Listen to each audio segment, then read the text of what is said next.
Évangile de Jésus-Christ selon Saint Jean.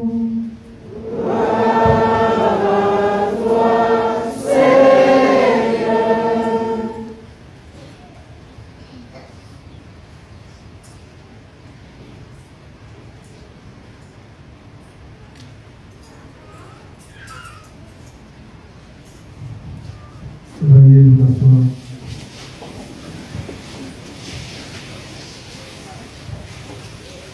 En ce temps-là, en sortant du temple, Jésus vit sur son passage un homme aveugle de naissance. Il cracha à terre et, avec la salive, il fit de la boue. Puis, il appliqua la boue sur les yeux de l'aveugle et lui dit: Va te laver à la piscine de Siloé. Ce nom se traduit envoyé. L'aveugle y alla donc et il se lava. Quand il revint, il voyait.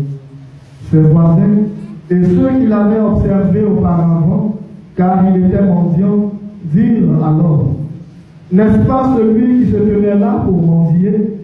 Les uns disaient: C'est lui. Les autres disaient: Pas du tout. C'est quelqu'un qui lui ressemble. Mais lui disait: C'est bien moi. On l'amène aux pharisiens, lui, l'ancien aveugle. Or, c'était un jour de sabbat que Jésus avait fait de la boue et lui avait ouvert les yeux. À leur tour, les pharisiens lui demandaient comment il pouvait voir.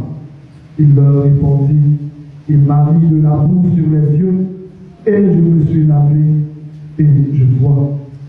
Parmi les pharisiens, certains disaient: Cet homme-là n'est pas de Dieu, puisqu'il n'observe pas le repos du sabbat. D'autres disaient: Comment un homme en pécheur peut-il accomplir des signes pareils?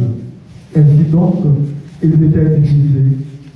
Alors, il s'adresse de nouveau à l'aveugle: Et toi, que dis-tu de lui, puisqu'il t'a ouvert les yeux? Il dit: C'est un prophète. Ils répliquèrent: Tu es tout entier dans le péché depuis ta naissance. Nous fais la leçon. Et ils se jetèrent dehors. Jésus apprit qu'il l'avait jeté dehors. Il le retrouva et lui dit: Crois-tu au Fils de l'homme? Il répondit: Et qui a-t-il, Seigneur, pour que je croie en lui? Jésus lui dit: Tu le vois, et c'est lui qui te parle. Il dit: Je crois, Seigneur. Et il se prosterna devant lui. Acclamons la parole de Dieu.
Aujourd'hui, 4e dimanche du temps du carême, communément appelé dimanche du Létanier, dimanche de la joie.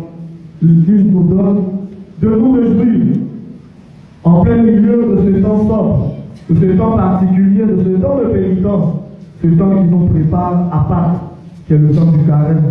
Alors la question qu'on pourrait se poser, c'est pourquoi l'Église nous demande de nous réjouir, alors que les fêtes pascales ne sont pas encore arrivées. Mais oui, frères et sœurs, après 3 semaines de purification intérieure, après 3 semaines d'efforts, de carême, de conversion, l'Église nous donne de nous réjouir. L'Église nous fait entrevoir déjà ce pourquoi nous nous préparons. Et je l'ai dit le mercredi décembre, que le carême là n'est pas tourné vers lui. Le carême est un temps de préparation qui nous conduit ou qui est censé nous conduire à Pâques.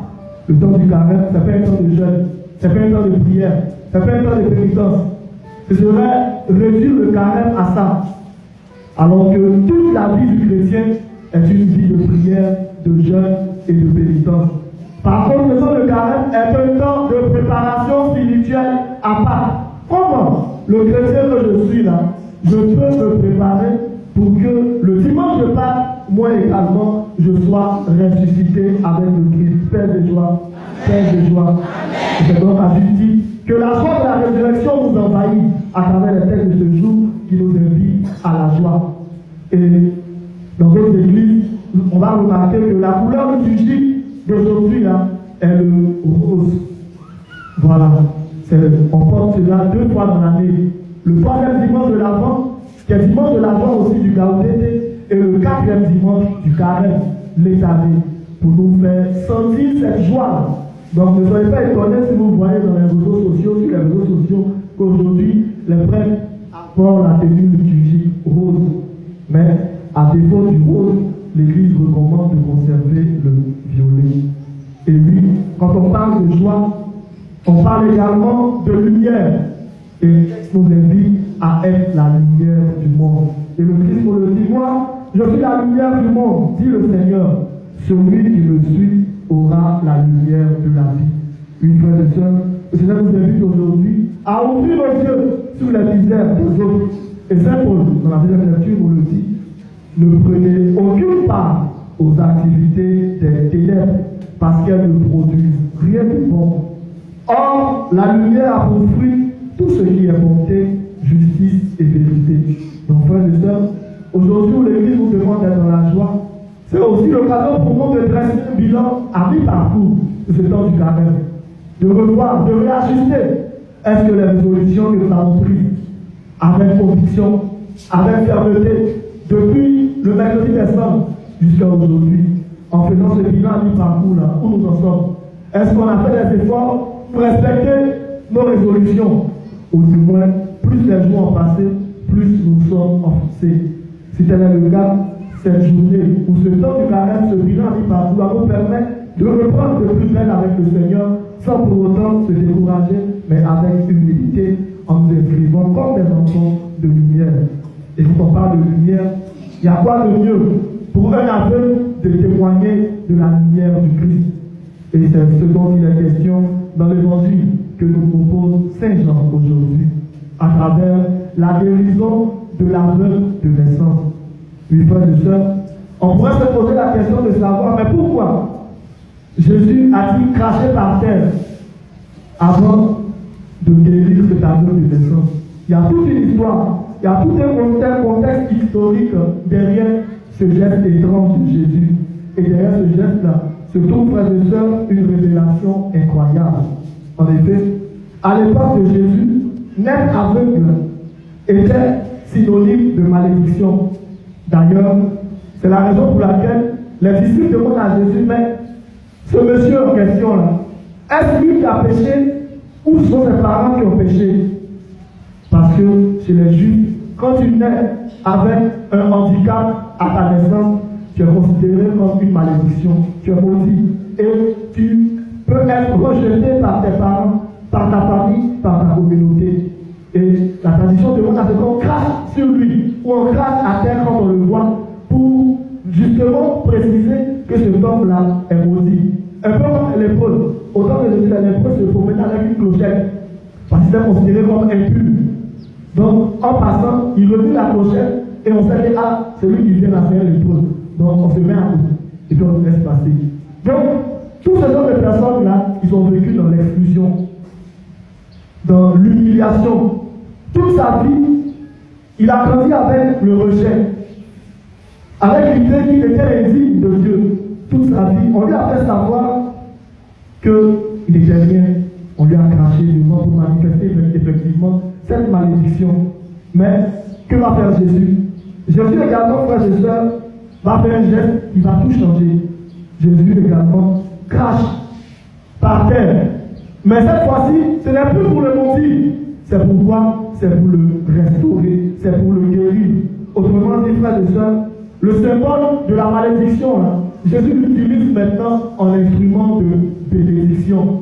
Ce que la culture juive prenait pour l'humilier, pour l'exclure, pour le faire sentir comme un bon arrière, pour le rejeter, Jésus fait quoi? Jésus utilise cette culture-là pour le réintégrer dans la vie sociale. Et à toi aussi, mon frère, ma soeur, peut-être qu'on t'a rejeté, peut-être qu'on t'a humilié, peut-être qu'on t'a fait sentir que c'était un bon arrière, que tu ne comptais pas, que c'était une erreur, que ta vie n'avait pas de sens. Mais laisse-moi te dire aujourd'hui que Jésus est celui qui transforme le rejet en adoption, la honte en témoignage et la malédiction en bénédiction. Ce que les autres ont fait ou ont utilisé pour te rabaisser, pour t'écraser, le Seigneur aujourd'hui peut l'utiliser pour te relever. Et la Bible déclare en Isaïe, chapitre 61, le verset 7, là où tu as connu une honte, une malédiction, le Seigneur te donnera une double bénédiction. Paix de joie. Paix de joie. Là où tu as souffert l'humiliation, le Seigneur remplira ton cœur de joie et d'allégresse. Même si les hommes t'ont rejeté, Dieu te choisit et fait de toi une pierre précieuse dans son édifice. Ce que le monde appelle malédiction aujourd'hui, Jésus l'appelle guérison. Ce que les hommes utilisent pour rabaisser, Jésus l'utilise pour relever les hommes déchus. Mais à condition que tous nous soyons disponibles et ouverts à la miséricorde de Dieu. Parce qu'effectivement, le Seigneur ne juge pas selon les apparences. Il ne juge pas de manière superficielle. Le Seigneur regarde les cœurs. Et c'est en fonction du cœur que le Seigneur peut établir sa demeure parmi nous. C'est en fonction de l'état de ton cœur que le Seigneur peut opérer ce miracle dans ta vie. Quand Samuel partait choisir un des fils de Jessé pour l'établir comme roi d'Israël, il pensait que c'était le fils aîné. Parce que selon la tradition juive, c'est le fils aîné qui doit être choisi pour occuper les premiers rangs. Plus encore pour être roi. Si on a choisi un roi, c'est le fils aîné. Avec sa carrure, avec son physique.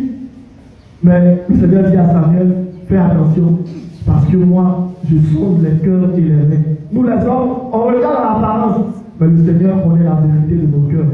Et il pose son regard sur David. Mais attention, après je vous dis que David était où? Il était aussi pauvre. Mais la plus belle des beautés que le Seigneur recherchait, c'était d'abord sa disponibilité et l'état de son cœur.